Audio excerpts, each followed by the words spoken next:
we were well received by all of the English. Some of the Americans carried that segregation right over there, but the English were not that way. They appreciated us. They treated us royally. Black women most likely to die in medieval London plague. When I saw this story, someone sent this to me just as a screen cap, and I assumed it was satire. I genuinely thought someone had doctored the headline, taking the mickey out of the BBC, like this is the type of thing they will publish next year. When I actually seen it was a true story, even me with my right through the floorboards expectations, I didn't see this one coming. And do you know what else people didn't see coming? Black women in medieval England.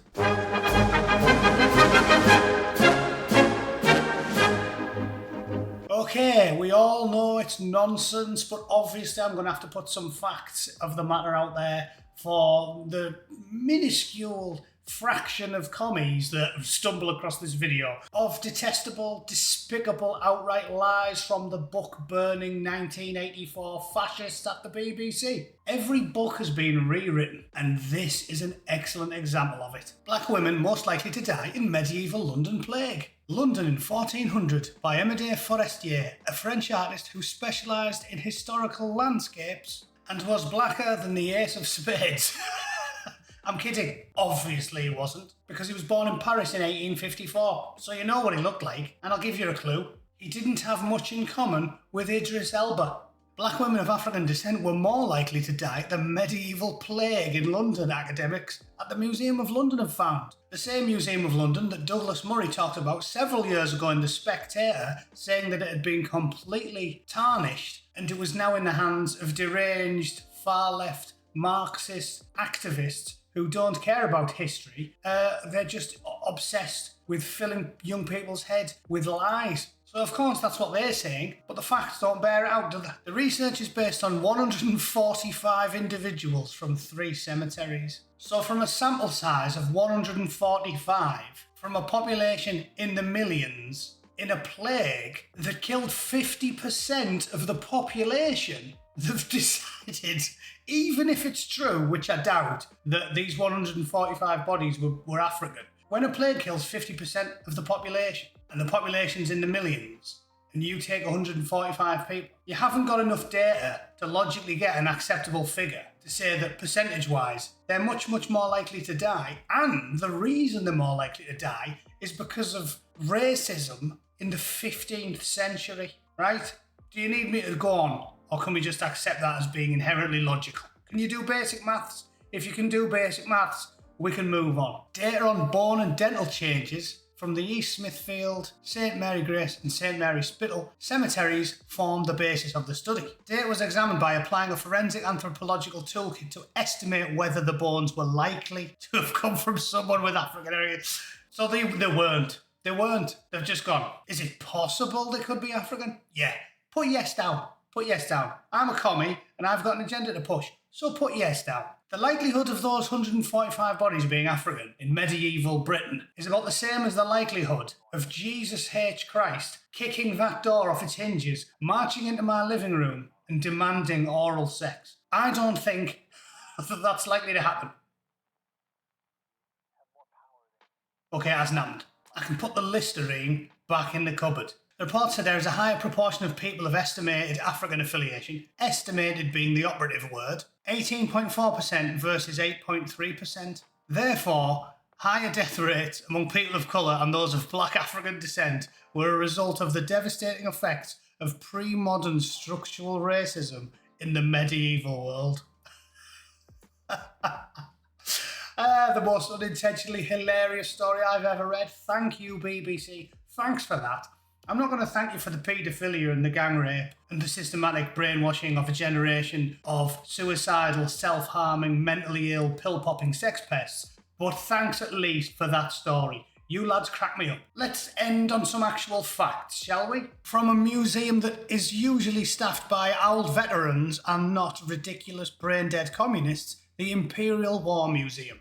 This story says they treated us royally, Black Americans in Britain during World War II. And for those of you that are left-wing or read the BBC and The Guardian, World War II was a really, really big war that started in the late 1930s and went all the way through to the mid 1940s, and the whole world was involved. Yeah, it was big.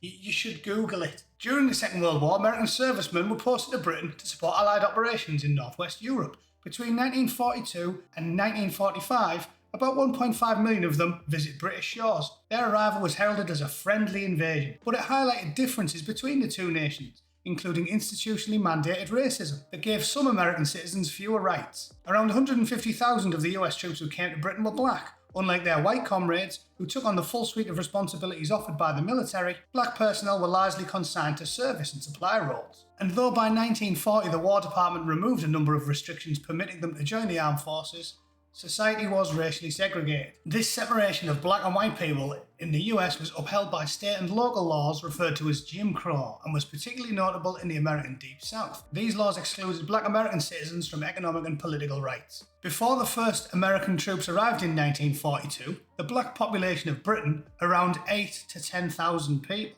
Whoa. Hang on. Did you just say that in 1942? Let's just read that again, I'm confused. Before the first American troops arrived in 1942, the black population of Britain, around 8,000 to 10,000 people, was largely congregated in urban port areas.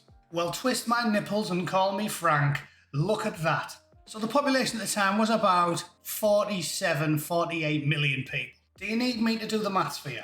8,000 into 48 million. The black population of the UK in 1942 was 0.001%. So what do you think it was in 1400? 1942 is the modern era. It's after the age of sail, the age of rail, the age of mass transportation. We were flying planes in the 1940s, and the population of the UK that was African was less than 0.001%. But the BBC wants you to think in the 1400s, London looked like the jingly market in downtown Lagos. Lefties, just so you know, Lagos is one of the largest cities in Nigeria. Just so you know. I know you don't know, so I'm telling you. Oh yeah, and just to finish on a high note about the aforementioned story of the experiences of those American chaps in the UK in the 1940s, here's a picture of a British bobby, pointing and kindly giving directions to an American fellow who seems non-perturbed by his horrifying experience being forced to speak to one of those evil, detestable Englishmen. Black troops were often warmly received by British people. The people here have a racial tolerance which gives them a social lever, described Otley in an article from an African-American journal. He continues, they are inclined to accept a man for his personal worth. Thus, the splendid fellow has social equality here in more ways than theory. I'm treated so a man don't know he's coloured until he looks in the mirror. And finally, here's an eyewitness account from someone that was actually there in the 1940s in the UK. It should make you as proud as Punch, so have a listen. Well, we were well received by all of the English. Birmingham or wherever, whatever city we visited. So we were well received because England had not seen that many black women, because they had seen the Africans. But we had a variety because there was 800 of us and 32 officers. So there was a mass difference in what they were being able to see.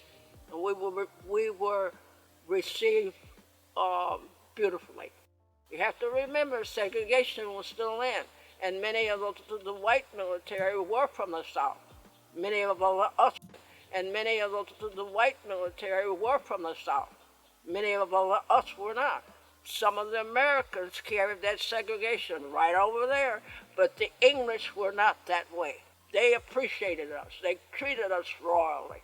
And there you have it, ladies and gentlemen. The facts of the matter are very clear. The BBC is lying. The BBC is once again burning the history books and replacing them with their own gobbledygook. And furthermore, Britain was a tolerant and welcoming nation in the 1940s, far, far ahead of almost all, in fact, yes, all of their European neighbours and even their North American cousins. So you shouldn't feel guilty about anything, despite the nonsense the BBC tells you. You should feel proud as punch that you were lucky enough to be born and raised in the British Isles, a nation famed for tolerance and equality and stoicism and good humour in the face of adversity for 1,000 years. Okay? Put that in your pipe and smoke it, you commie dogs. Thanks for listening, and toodle pip. Cheers.